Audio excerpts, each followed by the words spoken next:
tea she bent down in a crowded street where noise scraped the air and the heat pressed against skin like a weight. A man lay on the ground, ignored by 100 rushing feet. She lifted his head, wiped his face, and smiled. In that moment the city blurred.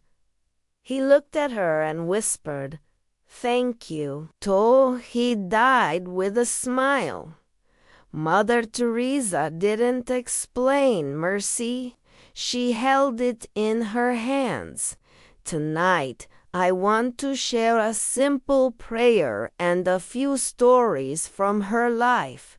Not theology, not debate. It is just the small, quiet choices that opened impossible doors. Doors of healing, doors of peace, doors of courage when your heart feels tired. If you pray this tonight with a sincere heart, and if you live one small step of mercy, something in you will move. I can't say how. I can only tell you what she lived.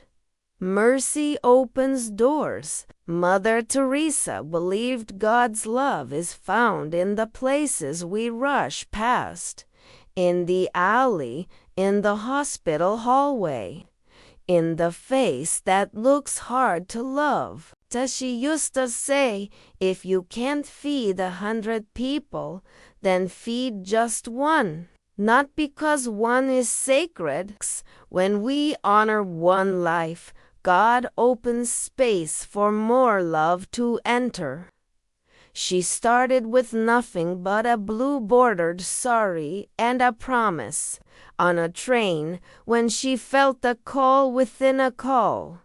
Leave the comfort, enter the slum, see Christ in the poorest of the poor. The way she tells it, there was no plan, as the world defines plans. There was trust. She went door to door, asking for a room, a little food, a moment of attention. Many said no. Enough said yes. Mercy kept knocking, and doors opened. One day she found a man in the gutter, covered in sores, abandoned and close to death. She carried him to a home she had opened for the dying. She washed him gently. She wrapped him in clean clothes. She spoke to him as if he were a king. He looked at her and smiled. He said, "I have lived like an animal on the street, but I am going to die like an angel loved and cared for." That is what mercy can do. It does not change the whole world all at once, but it changes one person's world. And often that is where God begins. She often said, we need to find God, and he cannot be found in noise and restlessness. God is the friend of silence. Silence is not empty. It is a room where love is invited to speak. Tonight, give yourself 1 minute of quiet. No phone. No scrolling. Breathe and whisper, Lord, make my heart small enough to love greatly. In that humility, doors begin to open because your heart stops trying to force them. She believed humility is strength, not weakness, not shrinking. Strength, the strength to wash a wound without fear.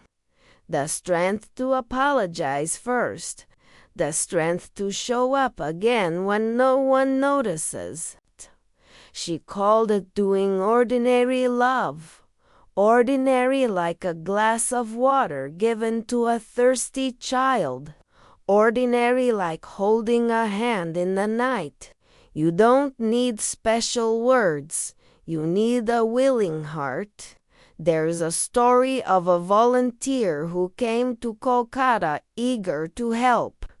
On his first day, he was asked to clean a man's wounds. The smell was strong. His hands trembled.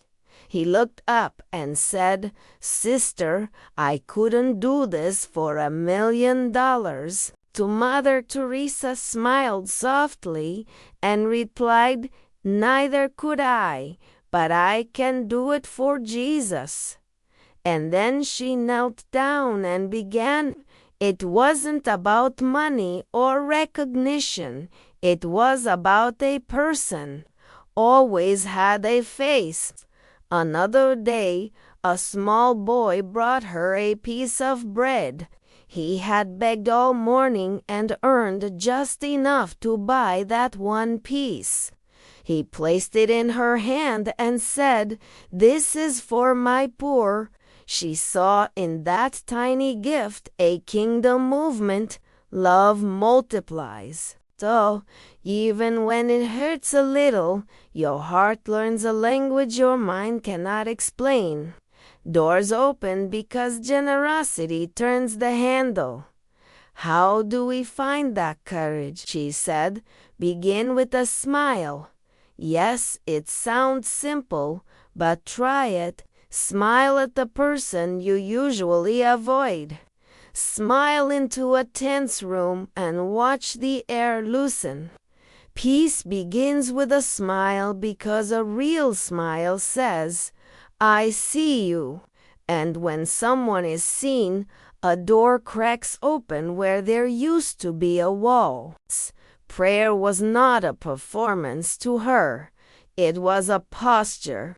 A small, humble posture that said, "I am not the answer, but I know who is." In the chapel, she sat in silence, often for hours, before going out to the street. In that quiet, she received what she called the courage to love until it hurts. Love until it hurts.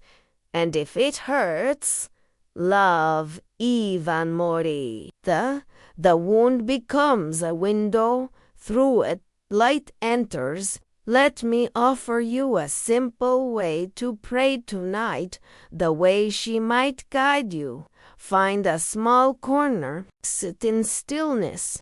Place your hand over your heart and whisper, "Jesus, you are here."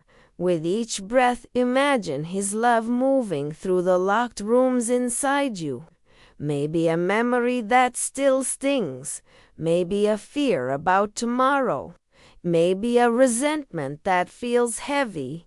Invite Him into that room. Not with many words, with one honest sentence. "Jesus, please love this place in me." When you pray like this, prayer becomes less about getting and more about giving God permission to be God. She once received the Nobel Peace Prize. The world applauded.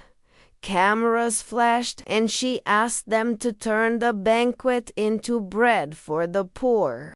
In her acceptance, she said something painfully simple. The poor are great people. We must love them, not pity them. Love them, that is the heart of dignity. Every life has weight, every life a story, every life a name. When we bow before that truth, mercy does not look like charity.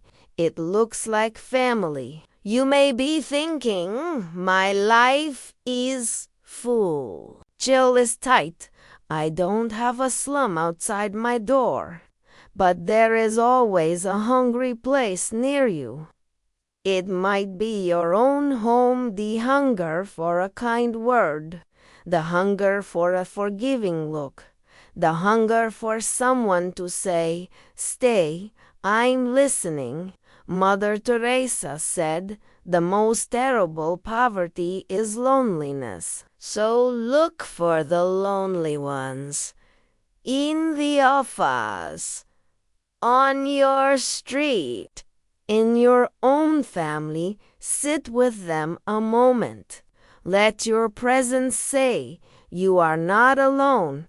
Sometimes we carry a quiet anger, chase, maybe toward someone who hurt us, maybe toward ourselves. Mercy is not ignoring justice. She would tell people, forgive not because they deserve it, but because you want to be free.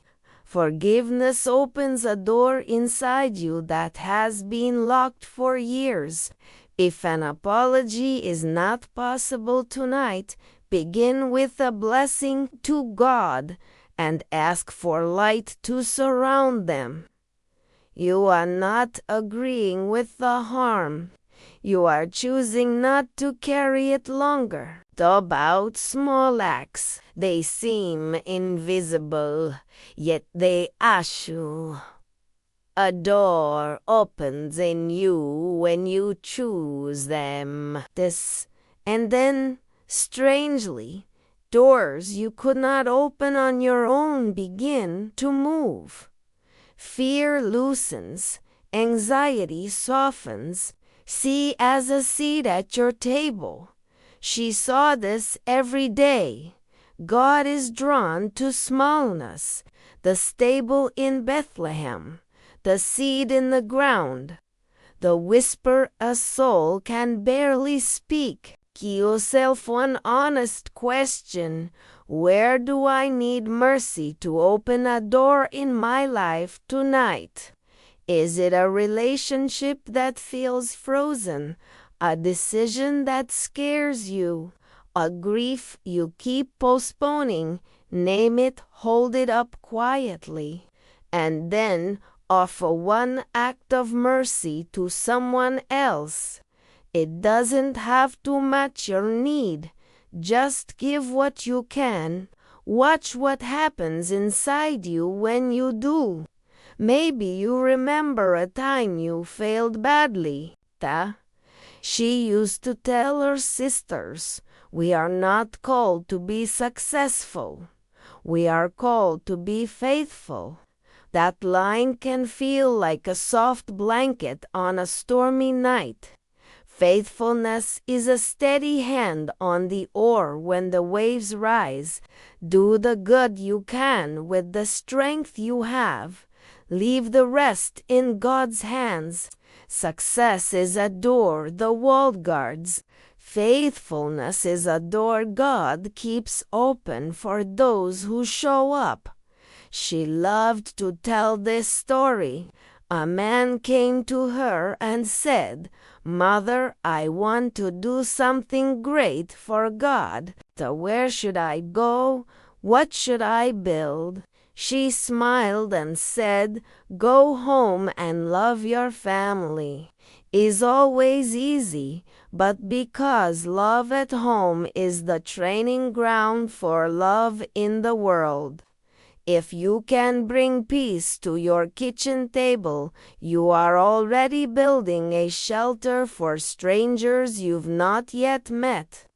Tonight, before we reach the prayer, think of one person who stands at the edge of your life, someone you have not called in a long time, someone who needs a simple hello. Maybe a neighbor who lives alone. Maybe that colleague you avoid because the conversation might be awkward. Reach out, send a short message, thinking of you. Hope you are well. If they reply, listen more than you speak. Hidden doors open when we allow others to be seen without fear. She didn't see projects. She saw names. She learned the story of a woman who had lost her child and carried a grief too heavy to speak. Tara bringing rice, sitting in silence, letting tears be prayed. Sango laughed softly at a small joke. It was like a window lifting Sometimes mercy is not fixing, it is staying. God's love often arrives on 2 feet and a chair. Here is a gentle practice to soften your night. Sit on the edge of your bed, lights low. Place your hand over your heart. Breathe in slowly for 4 counts. Out slowly for 6. On the inhale, whisper, Jesus, I belong to you. Tu bizialas. On the exhale, whisper, teach me mercy. Then, if you can, picture one person you struggled with today. Lay them in God's hands. Say, Lord, bless them. Open a door between us if it is your will. This is not magic. It is surrender, and surrender is where love grows strong. Now, as promised, a short prayer inspired by the heart of Mother Teresa. If you want, repeat after me in your own whisper. Jesus of the poor, enter my home tonight. Open the doors I have locked with fear. Show me the face of your love in those I find hard to love. Make my hands gentle, my words kind, my steps small and faithful. Where there is hurt, let me bring a soft bandage. Where there is loneliness, let me bring a chair and stay. Break the pride that keeps me from asking forgiveness, and the shame that keeps me from receiving it, so that I may make room for others. Amen. Stay here for a moment. Breathe. Metta settle. Mercy is not a mood. It is a choice repeated until it becomes a way of life.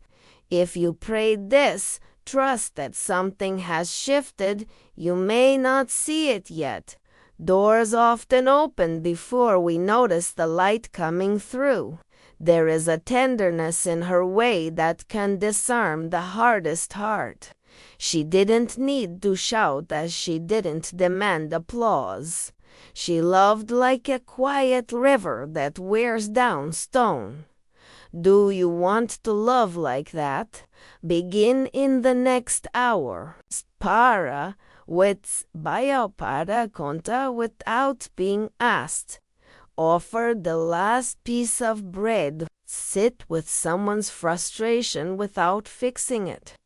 These small obediences are like keys on a ring you can carry anywhere. And remember this, you cannot pour from an empty cup. That's why she returned to the chapel every morning. If you feel tired, you are human. Rest is also holy. Take 10 minutes tomorrow to sit in silence.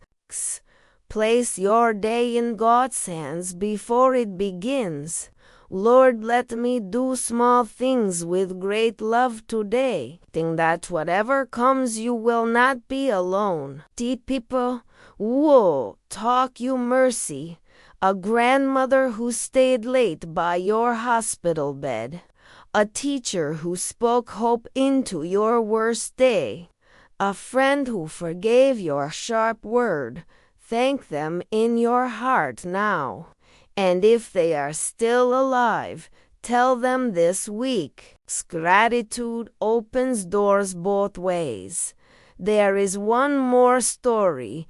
A journalist asked her, Mother, your work is a drop in the ocean.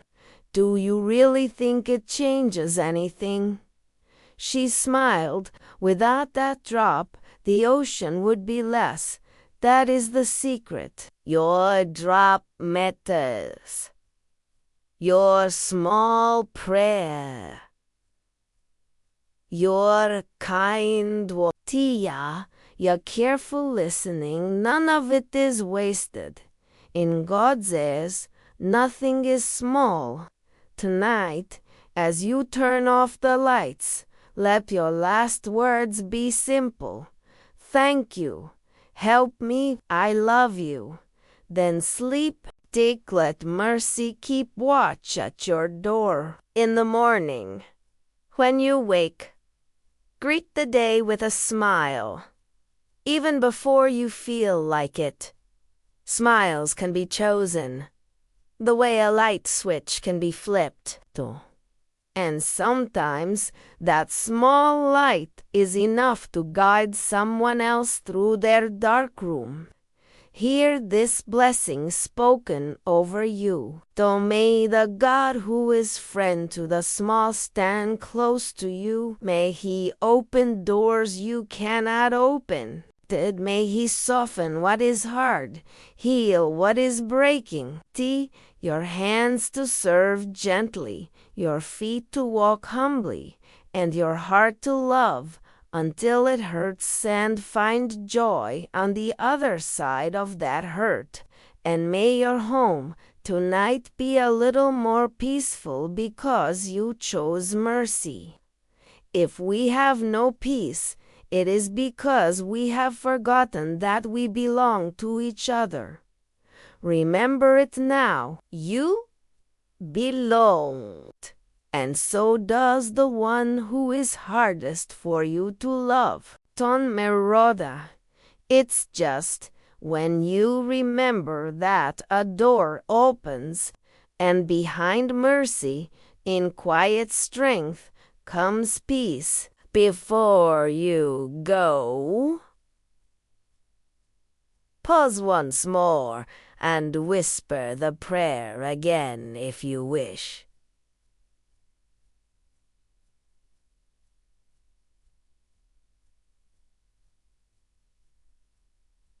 Jesus of the poor, enter my home tonight. Thus open the doors I have locked with fear. He hears, he is close to the humble. Oman, look for a chance to be the answer to this very prayer for someone else. The door you open for them might be the very door that frees you. And if you ever doubt, return to the street where she knelt, the noise, the heat, the world rushing by. One woman stopped, and a man died with a smile. That is mercy, not loud, not famous, but eternal. May we walk in it, starting now, starting right where we are, one small step at a time.